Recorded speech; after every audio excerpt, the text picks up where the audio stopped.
Ladies and gentlemen, Healthy Criticism here. Today we're taking a look at The Outer Worlds 2. It is a game by Obsidian Entertainment and published by Xbox Game Studio, everybody's favorite publisher lately. It's mostly gone unnoticed, and I'm quite surprised that the game doesn't have as much traction as I was anticipating for it to have.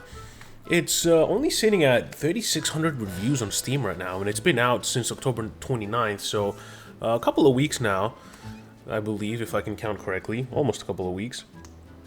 And it's just not a lot of buzz around this game. Usually when a new game comes out, PC Gamer releases about 17 different articles on that game, and not on this one. So yeah, I'm just a little surprised because it is a massive improvement over the original one, and the original one, I wasn't quite a fan of as much as everybody else was. I think the tide's kind of shifted.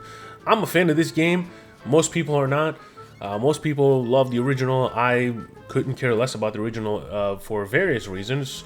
Hoping to get into those reasons soon. But before I do, as usual, we're going to take a look at the options here. So this is the menu. Every time you boot into the menu, this guy will say something related to the game that you're playing. So if a new revelation comes out and you discover somebody might be a traitor or something like that, then he's like, oh, this person was a traitor, who would have thought? Or, you know, other things that it makes the game very intriguing to see how we can interact with the person, because it's a roleplay game after all. But we're going to take a look at the settings as usual. And right off the bat, we're going to see that the graphic settings do have a few options for you to choose from, such as the window mode, resolution, which is stuck on the window mode. You got frame rate limit, which is overpowered by the VSync option, of course. Upscaling, you have native fidelity 4, FSR 4, which is normally achieved by enabling 3 or 3.1, and then the NVIDIA drivers, the AMD drivers will enable it on the back end, which, it's fine. It's nice to have the FSR 4 support native. It works pretty good. From what I understand is the quality is not massively, it is improved over FSR 3, but the performance does take a little bit of a hit, so it's a give or take. You got motion blur intensity, which is nice. You got gamma, you got FSR sharpness that you can adjust.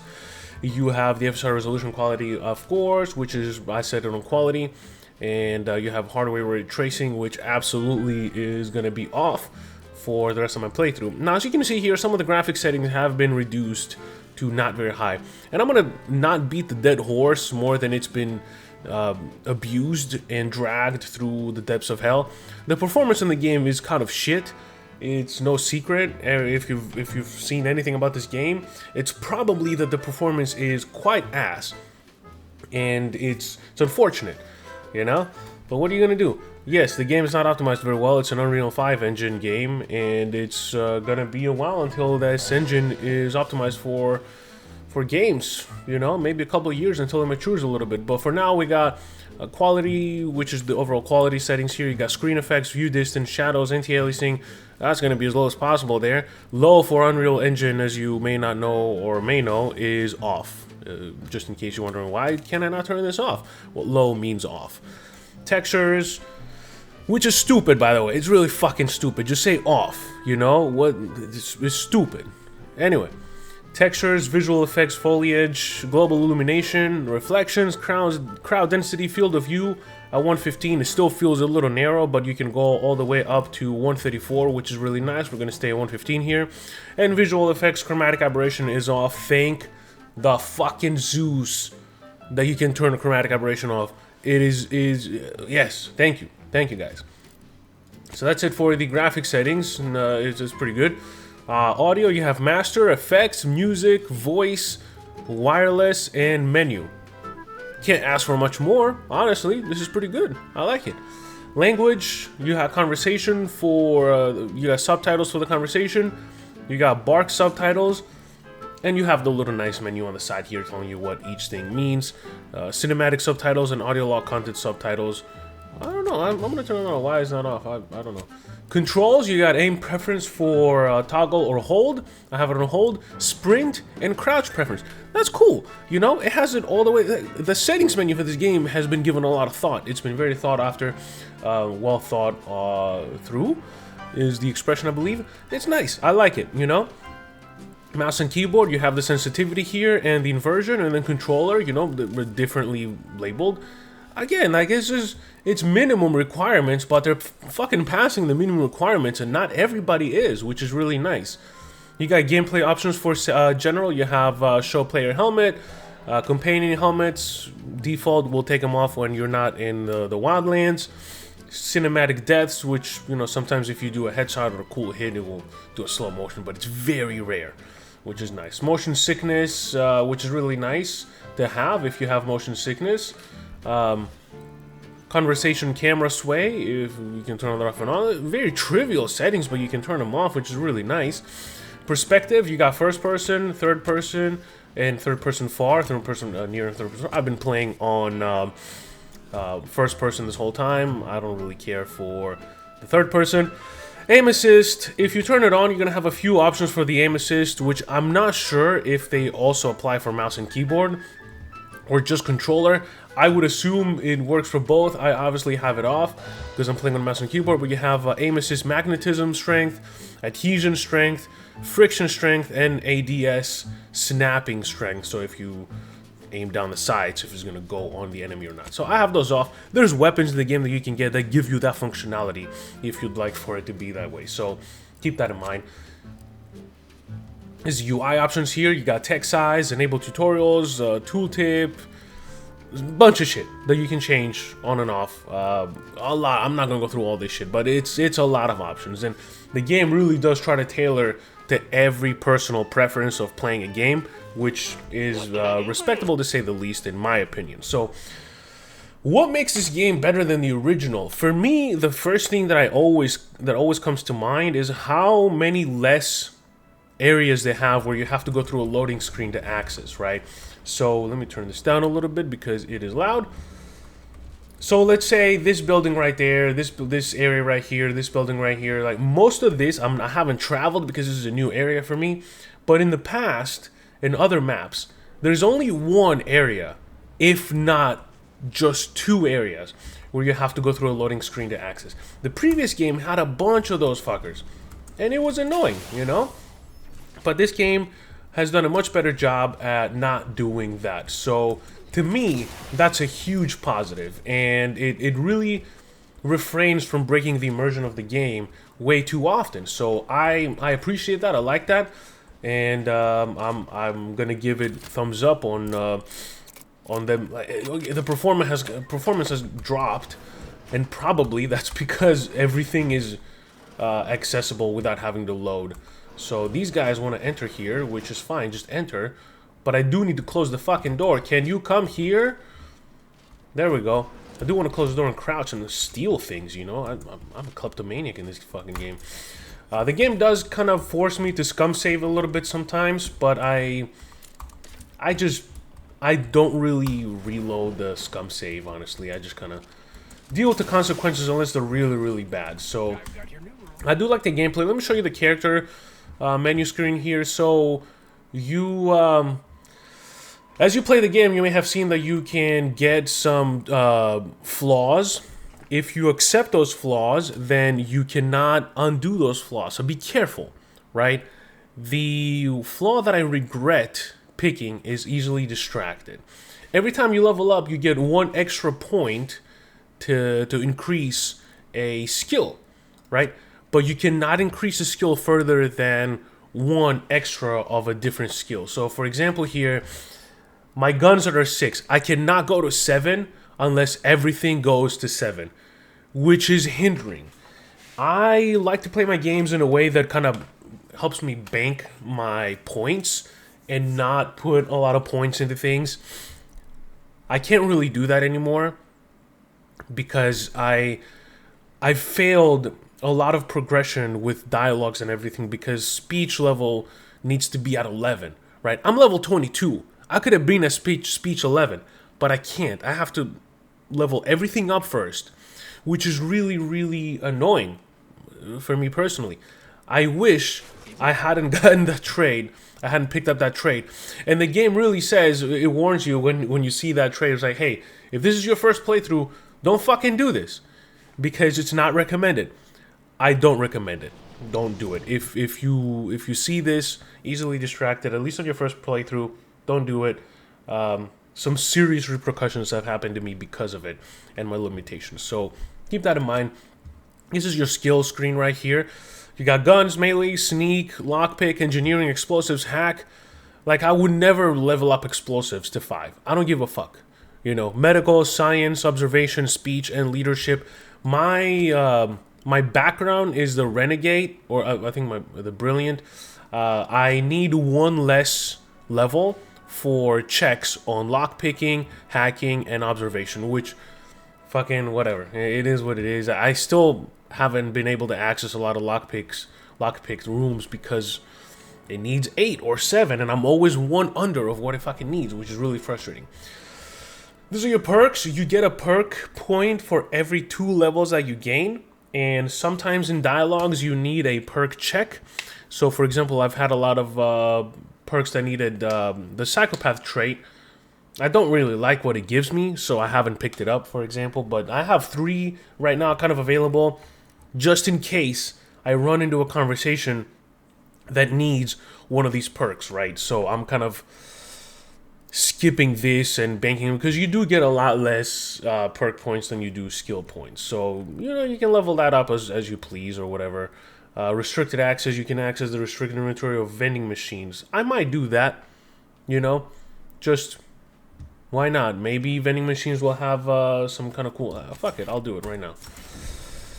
And this is the perks, and this is your reputation. The reputation here for every place that you visit, you have a reputation that you can uphold. There's other traits that, you know, I think it was the psychopath trait where it says, yeah, increased damage against factions that you have low reputation with. So I like to play at least my first playthroughs. I like to be a little good and. You know, just not be a dick, because the more reputation you get faction effects, which is really nice. This is your inventory screen. I hate it. I'm not a huge fan, but I also do not fucking like the wearables, the gears, right? It's my least favorite part about this game, personally. They don't really serve any purpose. I tend to pretty much dismantle every gear that I get for the most part. It's not that great. Same for the helmets. You only got torso, basically, and helmets. When torso is the whole body. They don't give you much. Like this one, evasion chance 20% and combat sprint 50%. And then you got some mods that you can add. So like this one has energy woven materials. 3% of incoming damage is automatically converted into energy. Who gives a fuck? You know, give me stats. Give me more weapon damage. Give me more something. I guess, you know, those are reserved for the weapons that you pick up. Whatever. Let me add this to junk. Yeah, this feels like an afterthought, and I'm not a huge fan of it personally. You got your throwables here, your food and drinks. You're gonna have a lot of these fuckers, so don't be afraid to restore your health whenever you need to. The way this works for the inhalers, right? If you take this inhaler, you get damaged as well. You get some poisoning. So if you do too much of it, if you heal too much, you're gonna get poisoned. So don't do that. You have some other ones that I haven't really gone through because I haven't really needed to. I've been having my companion as Val for the most part to keep me healed. These are your resources you use for crafting. These are your collectibles. These are your quest items, and then this is the junk that you automatically. Why is this matriarch? Oh, I can sell this instead of breaking it down. So I shouldn't actually. This is worth a lot of fucking money. It's interesting. And this is the inventory screen again. This is the map area. This is how you navigate through the world. This is the journal. Is how you get the quests. And on the completed one, to show you the botched ones that you've kind of failed. So that's pretty funny. Codex and the wireless station for like playing music and whatever. And this is the companion screen. So this is where you upgrade your companion skills. And then you do need a workbench to upgrade your companion weapon and armor.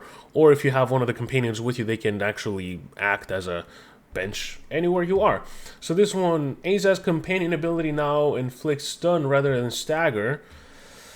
Asa automatically gains 1 charge of her companion ability when combat starts. That's actually pretty big. I would like that more, so I can use it more often. And Marisol, let's see, collects and recycles your shock rods, plasma cells, and biomass ammo, giving you a small chance for it to be recovered when used. That's actually pretty big. And while Marisol is in the party, auto mechanicals have a small chance to provide additional crafting materials. I don't give a fuck about that. Give me more ammo, because ammo is kind of scarce. And actually, there's one more here. The shield generator reflector. Marisol upgrades your gas energy deflection apparatus while she's in the party, causing damage against the shield to reflect a portion of the damage taken back to the attacker. That's pretty big. And Marisol upgrades your N-ray scanner, allowing it to automatically analyze enemies while I don't give a fuck about that. I don't really use it anymore. So I'm just going to do that. So that's what the companion upgrade means. These are not bad people. I'm going to go to the quest for this video and show you a little bit of a gameplay and kind of help you decide on whether or not you want to pick up this game, you know? So there's a heating station. Reminds me of Frostpunk a little bit, which is really interesting. I don't really see any enemies here. I'm hoping to see some enemies. And I'm probably going to cut the video if not a lot of enemies are around. So hopefully I can show you some gameplay. These are the weapons I've been sporting. This is the weapon. Okay, there's enemies here for sure. I see it on the map. I don't... Oh, fuck me. That scared the shit out of me. Holy crap. Okay, I need to be more careful. So, let's loot these guys. Ammo is very scarce in this game. So, I would say if you find loot, pick it up. Because you're going to need it. Oh, there we go. My observation skill helps me find these. But I need explosives at 7 to disarm them. There's another one there, and I'm gonna see if I can actually go in here. I have a perk that has a chance to automatically replenish my ammo if I shoot it, and this weapon is really good for that actually. So, oh, this guy's seeing me. Fuck it, I'm just gonna go in. Wow, that was pretty good. So as you can see, I'm a 136, 124, and let's see if it'll go back. Yeah, 144, so almost at full, which is really nice. For a grenade. Ooh, I'm losing a lot of health. And one thing that I've noticed about this game is that you take damage very easily, and this is only the normal difficulty mode. This is not anywhere higher than normal, so the game does, you know, pose a little bit of a challenge if you're not ready for that. So this is me using my inhaler. It increases my toxicity levels, and I have to be careful with it. And I'm going to pop my shield again because I do tend to take a lot of damage. Tell my lady to attack this guy, and she did a horrible job. She was behind that snow, and she didn't do any fucking damage. So, switch back to the pistol here. Blow this thing up. Hopefully it killed somebody. It did kill somebody. I don't have Val with me to heal me, so that's I have to be a little bit more careful. And let's see if you can stun this guy. The pistol doesn't do much damage, but thankfully the companions do a decent amount of damage, I would say. They're not, like, amazing at it, but they do prove to be very, very helpful. I'll give them that. So, they're a lot more helpful than other games that I've played that has really terrible teammates. And, of course, she died. You know, it is what it is. I can't use her ability because she's dead. And reviving them takes a little bit of time. I think it takes 2 to 3 seconds, and when you're getting demolished by the enemy, it can be detrimental to you. So I'm gonna try to steal everything I possibly can. But this is an enemy encampment. It doesn't actually count as stealing. So once you're out of combat, you can use your food and everything else that you've picked up to heal yourself. You don't have to use the inhalers, which is really nice. And one of these days, I'm going to remember to go through those inhalers and see what I should probably use instead of what I'm actually using. And I'm hoping the quality of this recording comes out pretty good. Because this is a new system and new settings and everything, so you never know how these things are going to be when they come out. So, I want to see, who's this guy? What are they doing? Can I not talk to you? Can I not unseal this? I do have the door key. These better be fucking friendlies. I want to fucking... Oh, I can't even talk to them. Okay, they're leaving. Alright, fine. I should have freed you guys and helped me on the fight. I don't know why I killed everybody on my own. It's a little annoying. Alright, let's see if I can open this door. Usually I need brawny skill or engineering too. That's fine. I can just engine it. And you can go through these animations or you can just hold space to skip them. I respect that so fucking much. What do you got? Silent Sniper. I already have one, but I'm gonna pick it up anyway. That necklace. When you're doing one of those open the door animations or whatever, or hacking into something and you just have to wait for a little bit, you can skip that. I don't know any other game that lets me do that. And I'm just sitting there watching the same fucking animation over and over again.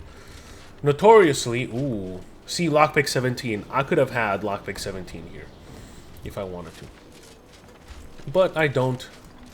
And I can't open that door. Like notoriously, ooh, this is shut. Red Dead Redemption 2. Well, of course I can go underneath. There's always a second way to get in. Cannot unbar this. Is there anything good in here? Music box, plasma, grenade, or whatever the fuck it was. Give me that. Okay, some crafting materials. Nothing too outlandish. Let's see if I can go underneath that building too. And pop in there and see if I can just skip that. Nope, that would have been too good to be true, wouldn't it? Yep, that would have been too nice. The game is not too nice. The game is nice, it's not too nice to you. Pick this thing up, even though I don't really need it. This guy died somehow, I don't know how. He got a shitty ass hat on him. Okay, let's loot some more people and then go to that quest marker. Hopefully there's not going to be any more surprises with landmines fucking me up. Which is also a weapon that you can carry, and I've never had to use it, and I've never even tried to use it, so do as you wish with that information. I'm not going to go in that poison cloud because I don't want to die yet. Switch to this, quick save, not scum save, quick save, of course. You can quick save, you're allowed to quick save in games, there's no problem doing so. This is a side mission for one of my other companions that I have with me, Marisol. Usually I don't bring her with me, but because she has a side quest, I'm bringing her here. This wildlife is friendly and sometimes drops some materials if you kill it. Last time I killed him I felt kind of bad, so I'm letting him be. Reasons pass is a location. That's my Facebook notification, it's not yours, so sorry if I tricked you there. If I made you check your Facebook. Pick this up. There's going to be a battle going on here, I think. And there might be another notification coming up. What the fuck? Are they just fighting each other? Oh, okay. So, hopefully you hit him. Yes, you did hit him. Nice.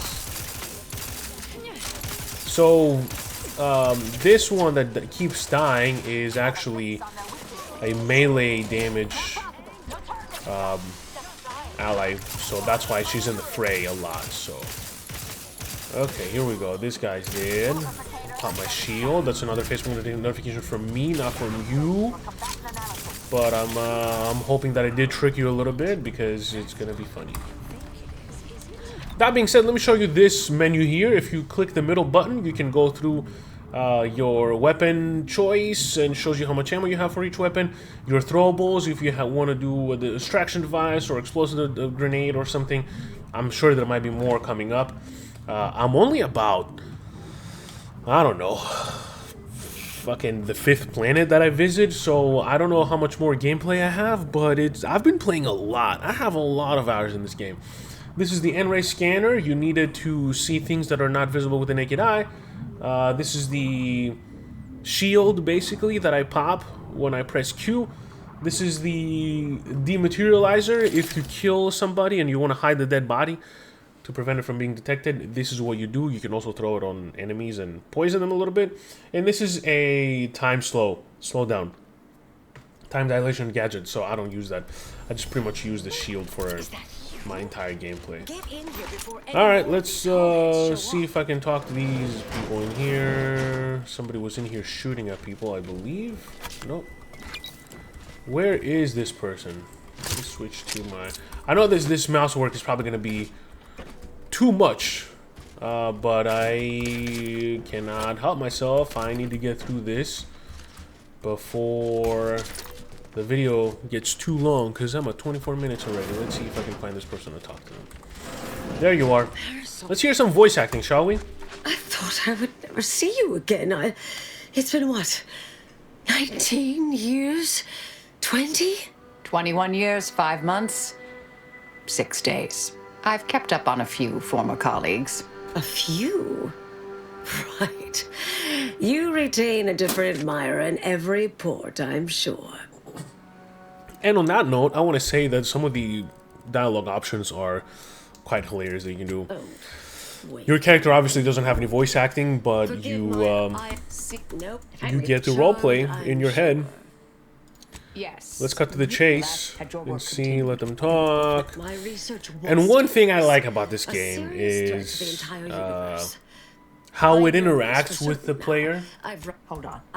So there's some rifts that you can go through, and they instantly kill you if you go through them. Statistically significant chance of things Everything. Okay, I don't know what we're doing here. Understand how that's The orb of all. I'm a little distracted. People talking, so I'm just gonna wait for this to finish. To destroy We should head there immediately. Yes, let's fucking go. So there's some rifts, right? If you go through the rift, you die. And there's the quest marker changes to say, oh yeah, these will kill you, as you have come to find out for yourself. That's funny. That's really, really funny, and I do appreciate games doing that. They're just not afraid to let loose and be themselves. And, you know, the story is interesting. It's not anything, you know, Oscar-worthy. There's some betrayal going on, and it's whatever, like some things happening, and you have to uncover it and whatnot. It's fine. I wouldn't, you know, jizz all over it, but it's good. I appreciate the story. I've seen much worse stories in games than what I'm seeing here. I don't know, man. I'm having a lot of fun with the game. I'm sure there's gonna be people out there saying, oh, this fucking thing is pissing me off, and then that thing is pissing me off, and, you know, woke this, and I woken off that. Shit, fuck, piss, whatever. Like, some people are determined to not want to have fun with their lives and be miserable and be full of negativity, and that's okay. If you want to live that way, you know, unlike an insane person, I'm not gonna tell you how to live. Like, you just do whatever the fuck you want. If you want to be miserable and sad and angry and annoyed at life, by all fucking means, you do what you gotta do. You know, I'm just here. I'm having a good time. I'm gonna try to locate the mangler and see if I can kill them. I'm gonna in my inventory on my guns, and I'm gonna switch to my sniper. Where is my sniper at? This is one of the nicer snipers. I'm gonna switch to this. I'm gonna go here, and bam, almost one hit KO. What do we got here? Fucking that's a big ass monster, and it was a big ass monster. Not anymore. Okay, you're not gonna do shit, are you? You can't get up here. Yeah, fucking asshole. Oh, there's another one. Oh, there's a guy. Okay. Oh, they're throwing grenades up here. How did you even get to this? See if she can do some damage to this guy.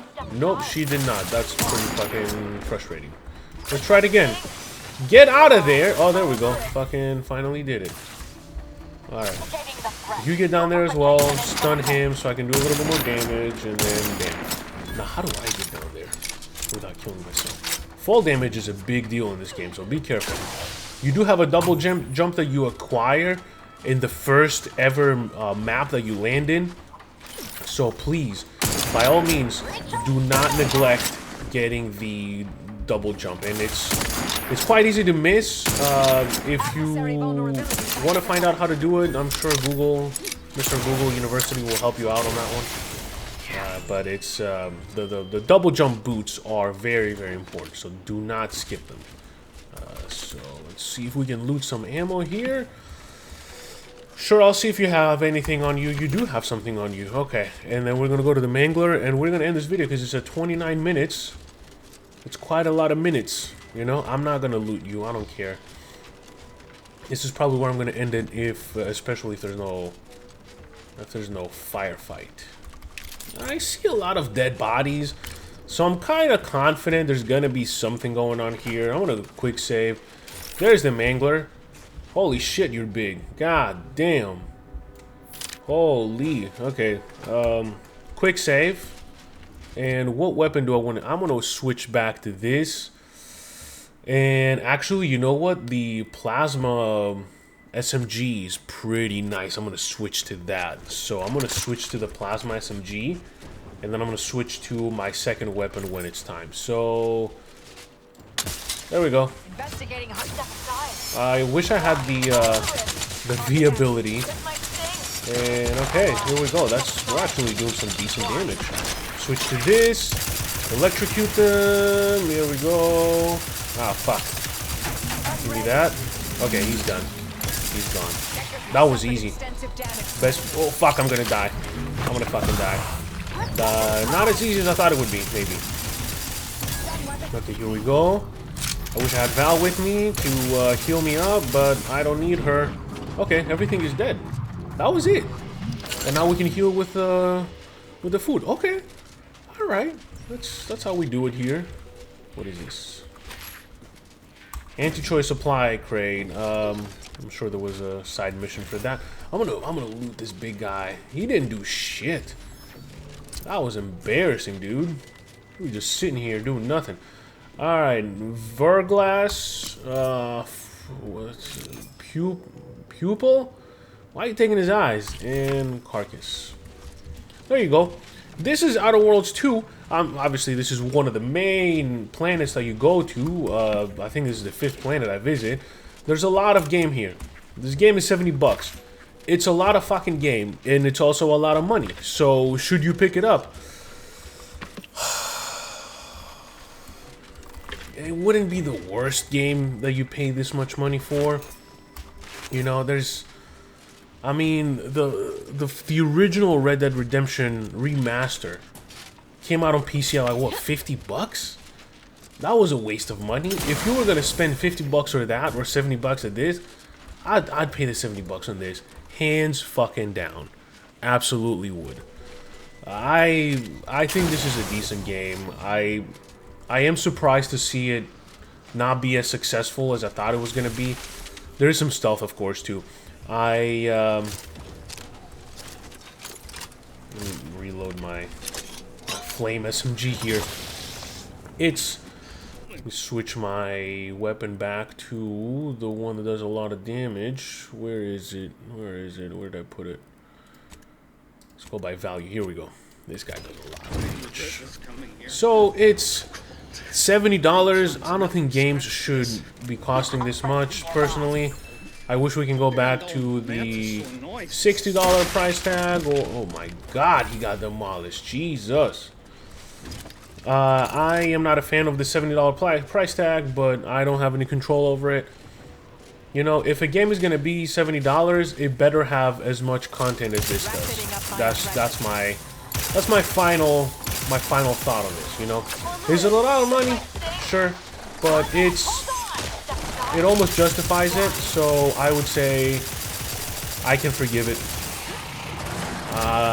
Admittedly, I can forgive it, you know? So, there you have it. I'm kind of rambling. It's a good game. I think that if you do decide to pick it up, I don't think you're going to regret it. It's better than the original. If you enjoyed the original, you're going to definitely enjoy this one, in my opinion. So, there you have it. I hope you found this useful, and I hope to see you on the next one. Peace.